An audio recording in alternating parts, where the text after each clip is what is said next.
قید Ishq novel by Yaman Eva episode 42۔ وہ نیند سے جاگ کر پہلی فرصت میں کچن پہنچی تھی۔ ہاں، اس بار خیال رکھا تھا کہ عیسیٰ خان سامنے نہ ہو۔ گلجان اور پریحان نے جانے کتنی نصیحتوں اور ہدایتوں کے ساتھ بھیجا تھا کہ روتے ہوئے ناراضگی جتاتی وہ زیادہ یاد نہیں رکھ پائی۔ بس اتنا یاد رہا کہ وہ ہسبینڈ ہے، اس کا خیال رکھنا ہے، تنگ نہیں کرنا اور دل جیتنا ہے۔ اسے اس سب میں کوئی دلچسپی محسوس نہیں ہوئی تھی۔ اس کے حدیر بھائی نے اسے ٹکٹ پکڑایا تھا اور سمجھایا تھا کہ جب عیسیٰ غصہ کرنے لگے اسے یہ دکھا دینا وہ چپ ہو جائے گا۔ نہ ہو تو مجھے کال کر دینا، اس کے لیے بس یہی ایک کام کی بات تھی۔ ٹکٹ کا کاغذ فریج پر رکھا اور فریج کھولا۔ دودھ کے پیکس کا ڈھیر لگا ہوا تھا۔ پوروا کی آنکھیں خوشی سے چمکیں۔ ایک پیک نکال کر دودھ کا گلاس بھرا، کبرڈ سے نوڈلز کے پیکٹ نکالے۔ اب سوچ لیا تھا وہ اس کا بنایا کھانا بھی نہیں کھائے گی۔ دوپہر تک اس کی سوچ بدل جانی تھی، مگر فی الحال تو اپنے کہے پر قائم رہ کر نوڈلز بنانے کے لیے کیتلی ڈھونڈنے لگی۔ کوکنگ کے لیے آسان ترین چیز یہی تھی۔ کانچ کا باؤل نکال کر رکھا، فریج سے 2 ٹین انڈے نکال کر بوائل کرنے رکھے۔ کیتلی مل کر نہیں دی۔ نوڈلز کیسے بناتی؟ عیسیٰ آج کے روز یونی سے آف کر چکا تھا۔ فریش ہو کر کھانے پینے کا سامان لینے چلا گیا۔ واپس پہنچا، برگر اور چکن باہر ٹیبل پر رکھا۔ کچن میں محسوس ہوتی کھٹپٹ پر چونک کر اسے پکارا۔ پوروا اس کی آواز پر گڑبڑا کر سیدھی ہوئی، دھڑ دھڑ کرتے دل کے ساتھ رنگے ہاتھوں پکڑے جانے والے چور کی طرح سر جھکا کر کھڑی ہو گئی۔ عیسیٰ کچن میں پہنچا تو وہ سامنے کچن کی شیلف سے لگی سر جھکائے کھڑی تھی، دروازے کے پاس ایک کندھا ٹکائے، ٹراؤزر کی پاکٹس میں ہاتھ ڈال کر کھڑے۔ عیسیٰ کی نظریں اس کا کافی گہرائی سے جائزہ لے رہی تھیں۔ وہ بہت نازک اور کم عمر لگتی تھی۔ ڈھیلے ڈھالے گھٹنوں تک پہنچتے فراک کے ساتھ جینس پہنی ہوئی تھی جو فولڈ کر کے ٹخنوں سے کچھ اونچی کی ہوئی تھی۔ پیروں میں کھلی چپل اور کھلے بال لیے وہ اسے بری طرح متاثر کر رہی تھی۔ اس کے کچھ نہ بولنے پر اس نے جھجک کر نظر اٹھائی اور اسے خود کو ہی دیکھتا پا کر سمٹ سی گئی۔ یہ بتاؤ، اتنی بٹر جیسی کیوں ہو؟ وہ قدم آگے بڑھاتا اس کے عین سامنے رک کر جھکا تو لبوں پر شوق سی مسکراہٹ مچل رہی تھی۔ وہ ناسمجھی سے اسے دیکھنے لگی۔ یہ کیسا سوال تھا؟ Butter, white and soft plus sweet. اس نے ہاتھ کی پشت سے اس کا نرم گال سہلایا تو وہ اس کی حرکت پر اس سے دور ہونے کی ناکام کوشش کرتی پریشان ہو گئی۔ عیسیٰ کا دماغ گھوم گیا۔ حدیر اور موسیٰ سے فرینکنس تھی، پریشانی پر حق کر کے تسلیاں تک دیتی تھی، مگر جس سے قریبی تعلق تھا اس سے ایسی بے نیازی، وہ بھڑک اٹھا۔ جواب دو، کتنی مرتبہ سمجھاؤں گا، میرے سوال کا جواب دیا کرو۔ اس نے غصے سے شیلف پر پڑا شیشے کا باؤل فرش پر زور سے پھینکا۔ زوردار چھناکے کی آواز پر وہ خوفزدہ سی کانوں پر ہاتھ رکھ کر گہرے گہرے سانس بھرتی رونے والی ہو گئی۔ کیونکہ میں دودھ زیادہ پیتی ہوں۔ خوف سے بند ہوتے دل کے ساتھ سسکیوں کا گلا گھونٹ کر بولی تو ایک پل کے لیے حیران ہوا۔ اوہ، تو تم کہنا چاہتی ہو دودھ پینے سے؟ وہ کہکا لگا کر ہنسا اور ہنس ہنس کر لوٹ پوٹ ہو گیا۔ وہ اس سے رخ پھیرے خوف سے کانپ رہی تھی۔ عجیب انسان تھا، اس کا کوئی بھروسہ نہیں تھا۔ ہنستے ہنستے کب غصہ ہو جائے۔ وہ تیزی سے موڈ بدلنے والا دل سے خوش ہوا۔ ذرا مجھے دیکھنے دو، اپنا چہرہ دکھاؤ ذرا۔ وہ ہنس کر اس کے پاس آیا اور چہرہ اوپر کیا۔ وہ مزید سہم گئی، شاید غلط جواب دے بیٹھی تھی۔ وہ اس کے کندھوں سے کچھ نیچے جاتے نرم بالوں کو سمیٹ کر پونی کی شکل دیتا انجوائے کر رہا تھا۔ بھائی نے کہا تھا آپ کو یہ دے دوں۔ وہ یکدم اسے پیچھے کرنے کا بہانہ ڈھونڈتی کچھ یاد آنے پر سائڈ سے نکلی تو وہ سوالیہ نظروں سے اسے دیکھنے لگا۔ وہ فریج پر پڑا کاغذ اٹھا کر اس کے سامنے کر گئی۔ اسے کاغذ لیتے عیسیٰ کی نظر بس اس پر ٹکی ہوئی تھی۔ اسے دیکھنا اتنا اچھا لگے گا اس نے سوچا ہی نہیں تھا۔ پھر کیا دے دیا بھائی نے؟ وہ بھائی پر زور دے کر بولتا کاغذ پر نظریں دوڑاتا چونکا۔ یہ کیا ہے؟ تم پیرس جا رہی ہو؟ کس کی اجازت سے؟ وہ یکدم طیش میں آتا اس کے سر پر سوار ہوا۔ وہ گھبرا گئی، عجیب پریشانی میں گھر گئی تھی۔ کسی بات سے وہ سر پھرا راضی ہی نہیں ہو رہا تھا۔ بھائی نے کہا اب ڈائیورس؟ وہ ابھی اپنی بات پوری نہیں کر پائی تھی جب اس نے بازو پکڑ کر ایک جھٹکے سے اپنی طرف کھینچا اور اپنے حصار میں قید کرتے ہوئے اس پر جھکا۔ اس کے ہوش اڑے، وہ بری طرح تڑپ کر خود کو چھڑوانے لگی۔ اس کی مزاحمت کو کسی بھی خاطر میں لائے بنا اپنی مرضی سے اسے چھوڑ کر دور ہوا تو اس کا ملائم چہرہ جل اٹھا تھا۔ ایک رخسار اور گردن پر سرخ نشان واضح ہو رہا تھا۔ اپنے بھائی کو یہ دکھانا اور بتا دینا کہ رات میں تمہارے ساتھ ایک ہی روم اور ایک ہی بیڈ پر سویا تھا، بس اتنا سچ کافی ہوگا ان کے لیے۔ وہ سکون سے اسے دیکھتا بولا اور کاغذ پھاڑ کر ہوا میں اڑایا۔ تم کہیں نہیں جاؤ گی؟ اب تو بالکل نہیں، فیصلہ ہو گیا تھا، وہ اطمینان سے بولتا۔ فرش پر بکھرے کانچ سے بچتا باہر نکلا، جس پر اب تک صرف غصہ آتا تھا اب اس کی توجہ چاہیے تھی۔ یہ تبدیلی اسے چڑچڑا کر رہی تھی۔ اسے اپنے قریب کرنے کے لیے محبت سے پیش آنے کے بجائے غصہ ہو گیا۔ گہرا سانس بھر کر خود کو ریلیکس کیا۔ ٹیبل پر نظر گئی تو سر ہلا کر واپس پلٹا۔ پہلے سوچتا تھا غصہ کرے گا، خود سے دور رکھے گا، مگر ہر بار نرمی برت جاتا تھا، قریب کر جاتا تھا۔ اب چاہتا تھا نرمی برتے، پیار سے پیش آئے، قریب کرے، مگر اب وہ غصہ کر جاتا تھا۔ عجیب الٹا انسان تھا جب سے پوروا زندگی میں آئی تھی۔ ایک کام بھی ڈھنگ سے نہیں کر پایا تھا۔ اس سے نفرت، نہ اس پر غصہ اور نہ اب اس سے محبت۔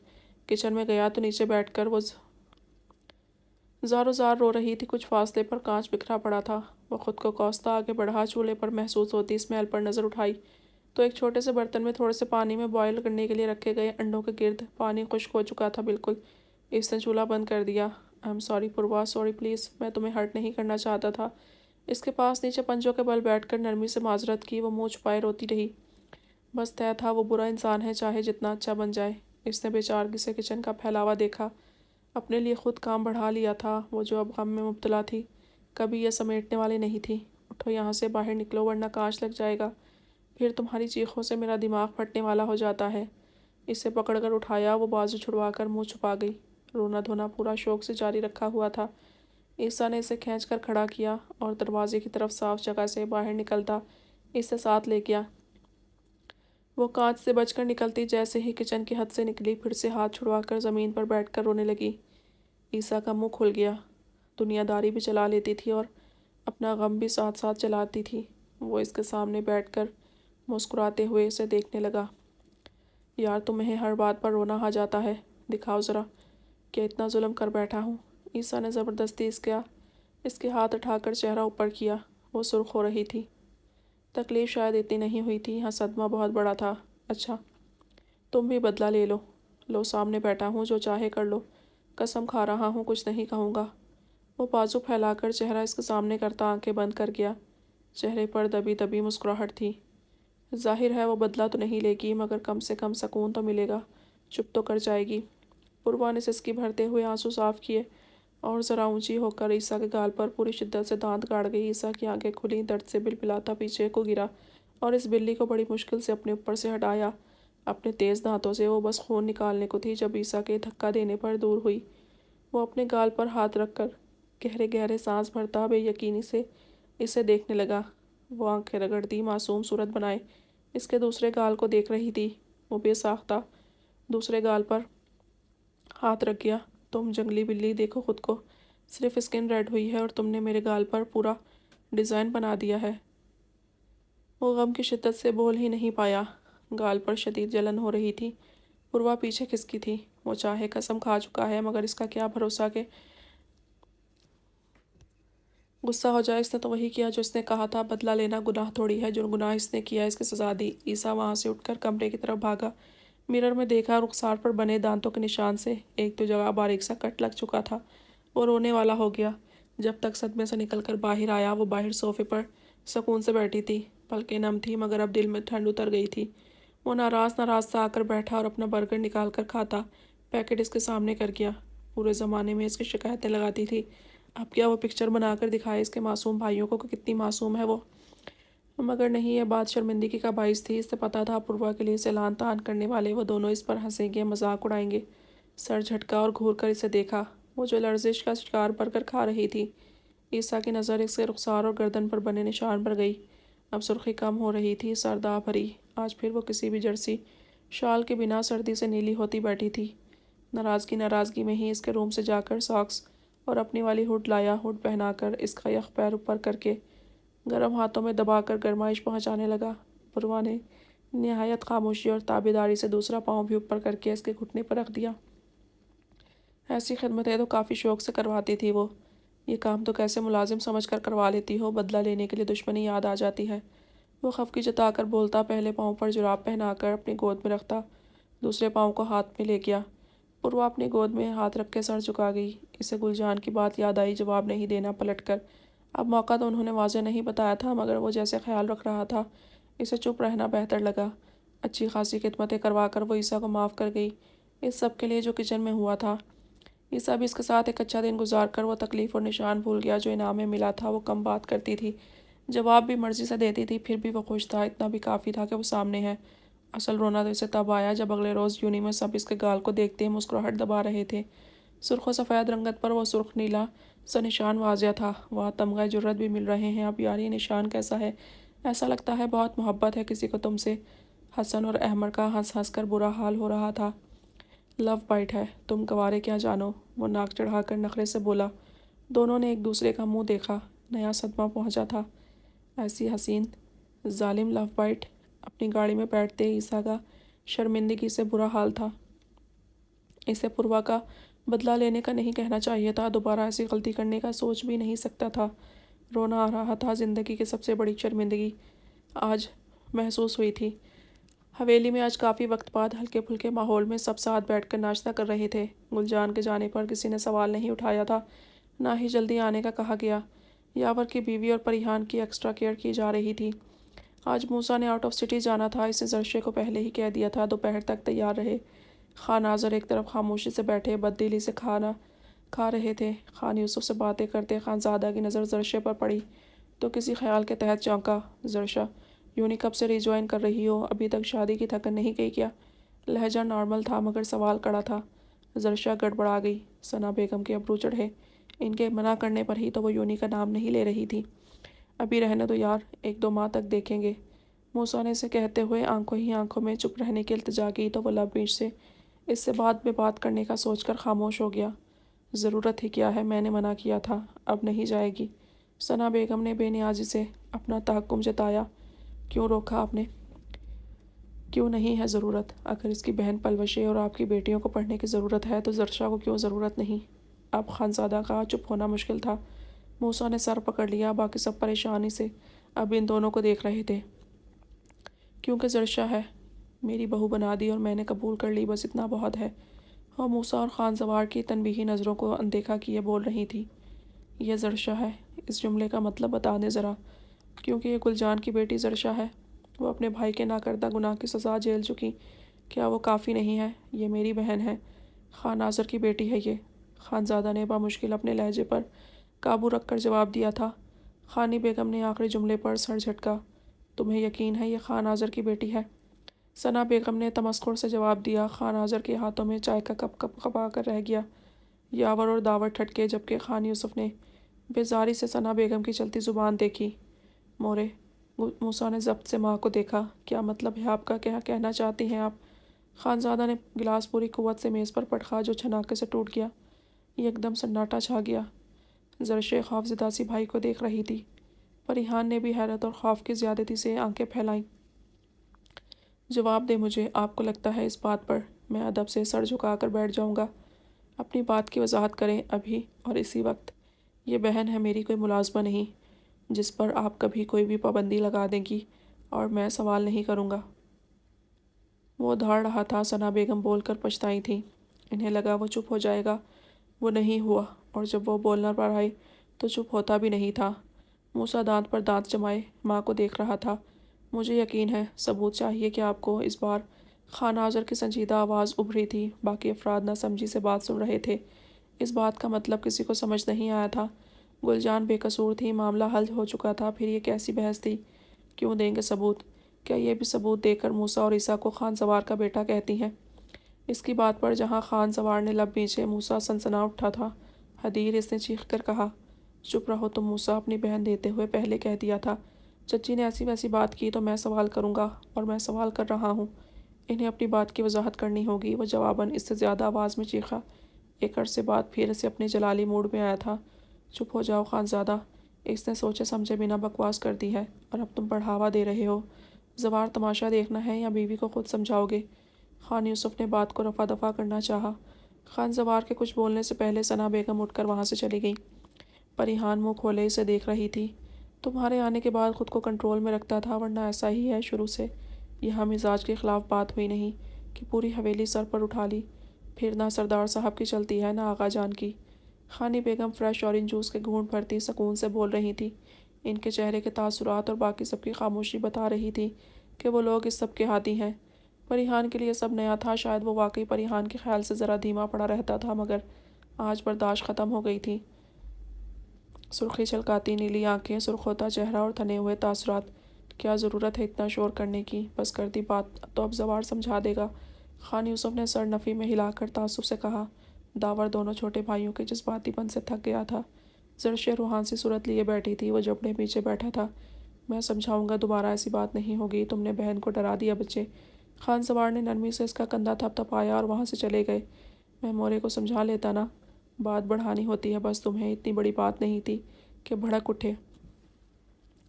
موسیٰ نے اسے خفگی سے گھور کر احساس دلایا۔ اگر اتنی بڑی بات نہیں تھی تو تم نے اس جملے پر کیوں ٹوکا مجھے؟ چچی یہاں بیٹھ کر سب کے درمیان ثبوت مانگیں گی، زرشے خان آذر کی بیٹی ہے یا نہیں، اور تم کہتے ہو بڑی بات نہیں؟ یہاں بتا دو کہ تمہیں بھی چاہیے ثبوت۔ وہ غصے سے بھرا بیٹھا تھا۔ موسیٰ نے لب کچلے۔ ماں کی بات اسے بھی چبھی تھی، مگر اس بات کا بڑھنا بھی صحیح نہیں تھا۔ چچی سے کہہ دینا، یا زرشے یوں نہیں جائے گی، یا پھر دریا اور درخشاں بھی گھر بیٹھیں گی۔ یہ لاوارث نہیں ہے، نکاح کر کے دیا ہے میں نے۔ تعلق نہیں توڑا کہ کچھ بھی کرتے پھرو اور میں پوچھوں نہیں۔ آقا جان، آپ مجھے ایسے گھوریں مت، کیا آپ کو میں غلط لگ رہا ہوں؟ وہ موسیٰ کو جواب دیتا یکدم خان یوسف کی طرف مڑا تو وہ سر پکڑ بیٹھے، یعنی وہ چیخے تو کوئی روکے بھی نہیں۔ یہ سب ان کی ڈھیل ہی کا نتیجہ تھا کہ اب گھورنے پر بھی الجھ رہا تھا۔ نہیں ہو تم غلط، ٹھنڈے ہو جاؤ۔ موسیٰ، ماں سے کہنا اب دوبارہ ایسی بات نہ کرے، کچھ باتیں وقت پر نہ سلجھائی جائیں تو بڑھ جاتی ہیں۔ ایسا نہ ہو جب بعد میں تم سمجھانے بیٹھو تب تک تمہاری بیوی ناراض ہو چکی ہو۔ خان یوسف نے اسے سمجھاتے ہوئے زرشے کا اشارہ دیا تو وہ لب کچلتا زرشے کی طرف متوجہ ہوا، جو شرمندہ سی سر جھکا کر بیٹھی تھی۔ اچھا ہے ناراض ہو جائے اور کبھی راضی نہ ہو۔ زرشے، ادھر آؤ اپنے لالا کے پاس، خانزادہ نے جتا کر کہا اور زرشے کو نرمی سے بلایا۔ اپنی چیئر پیچھے کرتا اٹھ کھڑا ہوا اور اس کی طرف بڑھا۔ اپنے پاس آتے زرشے کو سینے سے لگا کر اس کا سر چوما۔ کوئی شک نہیں تھا اسے وہ بہت عزیز تھی۔ ایک خاموش نظر باپ پر ڈالی تھی۔ جب تک چاہو یہیں رہ سکتی ہو، یہ اپنے پوشن کا ماحول سیٹ کر کے تمہیں لے جائے گا۔ سنا چچی، اور میری باتوں کو مت سوچو، ان کی عادت کا پتہ ہے تمہیں اور میرا بھی پتہ ہے۔ شور شرابہ کر لوں تو سکون مل جاتا ہے۔ آخری بات پر وہ اپنی مجبوری بیان کرتا زرشے کو مسکرانے پر مجبور کر گیا تھا۔ موسیٰ اس کی بات کا مطلب سمجھ کر اسے گھور کر دیکھتا وہاں سے چلا گیا۔ خان آذر بھی اٹھ کر وہاں سے جا چکے تھے۔ زرشے نے وہاں سے پریشان ہو کر جاتے موسیٰ کو غائب ہونے تک دیکھا تھا۔ دل چاہ رہا تھا اس کے پیچھے جائے، مگر ثنا بیگم سے ڈر بھی لگ رہا تھا۔ کچھ دیر پہلے والا شور ختم ہو گیا تھا، مگر اثرات باقی رہ گئے تھے۔ ناشتہ وہیں رہ گیا تھا، باتیں ختم ہو چکی تھیں۔ سب کے دماغ ثنا بیگم کی بات پر اٹکے ہوئے تھے۔ کچھ تو تھا جو وہ کہنا چاہتی تھی۔ وہ غصے سے کمرے میں ٹہل رہا تھا۔ ادب کی آن کی کال آئی تو وہ سلائڈ ڈور کھول کر بیک سائڈ سیڑھیاں اتر کر لان میں چلا گیا۔ خان صاحب، آپ نے جو گارڈ چھوٹے عیسیٰ کے اپارٹمنٹ کے گرد نگرانی پر مامور کیے تھے، ان کی کال آئی تھی۔ کچھ لوگ اپارٹمنٹ میں داخل ہونے کی کوشش کرتے ہیں، جن کو فی الحال تو کسی طرح روک لیا جاتا ہے، مگر 2-3 بار ایسا ہو چکا ہے۔ ادب خان کی بات پر وہ پریشان ہو گیا۔ عیسیٰ وقت پر آتا ہے نا، آپ ہند سے کہہ دو وہاں سے بالکل نہ ہٹے۔ ادب خان، سیکیورٹی بڑھاؤ، عیسیٰ بھی اکیلا باہر نہ جائے۔ اب رپورٹ لیتے رہنا ان سے۔ وہ گھبرا کر ہدایتیں دے رہا تھا۔ ہو جائے گا خانزادہ جی، میں پتہ کرواتا ہوں وہ کون ہے اور کیا مقصد ہے ان کا، بلکہ خود چلا جاتا ہوں۔ ادب خان نے اسے اطمینان دلایا تو وہ چونکا۔ او ہاں، پتہ کرواؤ، بلکہ عیسیٰ سے بات کرتا ہوں، ان دونوں کو کچھ وقت میرے گھر میں شفٹ کر دو۔ سیکیورٹی اچھی ہے، گڑیا بھی اکیلی نہیں ہوگی۔ اس نے جلدی سے دماغ چلایا تھا۔ ادب خان نے بات سمجھ کر کال کاٹ دی۔ وہ کنپٹی دباتا سوچ میں مبتلا ہوا۔ پوروا کو یہاں لانا صحیح نہیں تھا، یہاں پہلے ہی مسئلہ کھڑا کر چکا تھا وہ۔ گلجان بھی نہیں تھی، پھر پوروا غلطی سے بھی عیسیٰ کے ساتھ ہوئے نکاح کا ذکر کر دیتی تو ایک جنگ چھڑ جانی تھی۔ وہ کون لوگ ہو سکتے تھے، ان کا کیا مقصد ہوگا؟ بہروز خان یا ہاشم کے بندے بھی ہو سکتے تھے، جو دشمنی کا جواب اس بار عیسیٰ کو نقصان پہنچا کر دینا چاہ رہے ہوں، یا وہ لوگ بھی ہو سکتے تھے جن کے ساتھ وقار صاحب پوروا کا سودا طے کر بیٹھے تھے۔ دونوں ہی خطرے میں ہو سکتے تھے۔ خانزادہ کا سر پھٹنے لگا۔ فی الحال تو ادب خان سب سنبھال لیتا، مگر حقیقت جاننا بھی ضروری تھی۔ ٹہلتے ہوئے اس کی نظر اپنے کمرے کی سلائڈ ونڈو پر نظر پڑی تو چونکا۔ پریحان اسے ہی دیکھ رہی تھی۔ اس کے دیکھنے پر پیچھے ہٹ گئی۔ خانزادہ سر کھجاتا سر جھٹک کر کمرے میں پہنچا۔ وہ سامنے ہی بیڈ گراؤنڈ سے ٹیک لگائے خاموش بیٹھی تھی۔ کیا بات ہے پریحان، کیا سوچ رہی ہو؟ ناشتہ صحیح سے تو کیا تھا نا؟ نرمی سے پوچھتا اس کے پاس بیٹھا۔ آج جیسے غصہ ہوا تھا، وہ بھی گھبرا گئی تھی۔ ناشتہ تو کسی نے بھی نہیں کیا تھا ابھی۔ وہ اسے احساس دلانا چاہ رہی تھی۔ سب کو چھوڑو، سب کھا لیں گے کچھ نہ کچھ، وہ لوگ عادی ہیں اس سب کے، مگر تم نے ضرور کچھ نہیں کھایا ہوگا ابھی تک، اس نے فکر مندی سے کہا۔ خانی مورے نے بنا ناشتہ کیے نہیں آنے دیا۔ فکر نہ کریں، وہ مدھم لہجے میں بول رہی تھی۔ وہ اس کے الفاظ میں احتیاط محسوس کر کے مسکرایا۔ وہ ڈری ہوئی تھی۔ اور شاید اسے لگ رہا تھا غصے میں وہ اسے بھی ڈانٹ دے گا۔ اس نے نرمی سے اس کی کمر کے گرد بازو پھیلا کر اسے سینے سے لگا لیا۔ کیا تمہیں بھی یہی لگتا ہے پریحان کہ میں نے غلط بات کی؟ سب بچے تو نہیں ہیں کہ چچی کی بات کا مطلب نہ سمجھ سکیں۔ زرشے ہمیشہ سب کو گلجان کے ساتھ سرد رویہ دیکھ کر چپ چھپ کر رہتی آئی ہے۔ اب کچھ اعتماد بحال ہوا تھا، اب جا کر سب کے ساتھ بیٹھنے لگی ہے، اور چچی نے اس کی ذات کو سوالیہ نشان بنانے کی کوشش شروع کر دی۔ اسے سینے میں سمیٹ کر اس کے نازک کندھے پر ٹھوڑی ٹکائے وہ سنجیدگی سے بول رہا تھا۔ پریحان کو بھی زرشے اور گلجان پر ترس آتا تھا، دکھ ہوتا تھا۔ وہ ٹھیک کہہ رہا تھا، مگر اس کا غصہ۔ وہ خاموشی سے سنتی رہی، بولی کچھ نہیں۔ اس کی خاموشی محسوس کر کے وہ بھی چپ ہو کر اسے مزید شدت سے خود میں بیچتا اس کے رخسار پر نرمی سے لب رکھ گیا۔ زرشے گھبرا گئی تھی۔ کچھ لمحے کے توقف کے بعد اس کے جلتے لمس کو محسوس کرتی وہ گھبرا کر زرشے کا بتانے لگی۔ اس سے کہنا چاہ رہی تھی کہ آج اس کا غصہ کرنا اس کی بہن کو ڈرا گیا تھا۔ اس کا انداز صاف بتا رہا تھا وہ خود ڈر گئی ہے، اور تم ٹھیک کہہ رہی ہو، آئندہ کوشش کروں گا ایسا نہ کروں۔ سوری لٹل وائف، وہ نرمی سے مسکرا کر بولتا جواباً زرشے کا ہی اشارہ دے کر معذرت کرنے لگا۔ پریحان کے اعصاب قدرے پرسکون ہوئے تھے۔ حدیر آپ بہت خوفناک لگ رہے تھے تب۔ وہاں کچھ دیر بعد آخر اس نے کہہ ہی دیا۔ وہ سیدھا ہو کر اسے دیکھنے لگا۔ پریحان نے جیسے وہ وقت تصور کر کے جھرجھری لی تھی۔ غصہ آ گیا تھا میری جان، دوبارہ نہیں ہوگا ایسا، اب ریلیکس ہو جاؤ۔ بلکہ ڈرا تو تم رہی ہو اب مجھے، اسے یقین دلاتے ہو بیچاری صورت بنا کر بولا۔ جی میں کیسے؟ پریحان حیرت زدہ سی بولی تھی۔ ایسے ڈر کر جیسے تم گھبرا رہی ہو مجھ سے میں ڈر رہا ہوں۔ اب تم مجھ سے دور ہو جاؤ گی، وہ سنجیدگی سے بولا۔ لبوں کے کنارے پر مسکراہٹ مچل رہی تھی، موڈ بدلنے میں ماہر تھا وہ۔ نہیں میں نہیں گھبرا رہی، نہ ہی دور ہو رہی ہوں۔ وہ آگے بڑھ کر اس کے گلے میں بازو ڈالتی، کندھے پر سر رکھتی اس کا خوف ختم کرنا چاہ رہی تھی۔ خانزادہ کھل کر مسکرایا۔ اب سمجھ آ رہی ہے کہ پروا نے یہ حق دینا کس سے سیکھا ہے۔ وہ شرارت سے بولتا اس کے گرد مضبوط حصار قائم کر گیا۔ پریحان جھیپ گئی۔ سچ یہی تھا، اور یہ بھی سچ تھا کہ خانزادہ آج ثنا چچی کی بات پر ایسا بھڑکا تھا کہ واقعی زرشیاں پریحان کی موجودگی فراموش کر گیا تھا۔ پریحان کو ریلیکس کرتا وہ اپنے کیے پر خفت زدہ ہو رہا تھا۔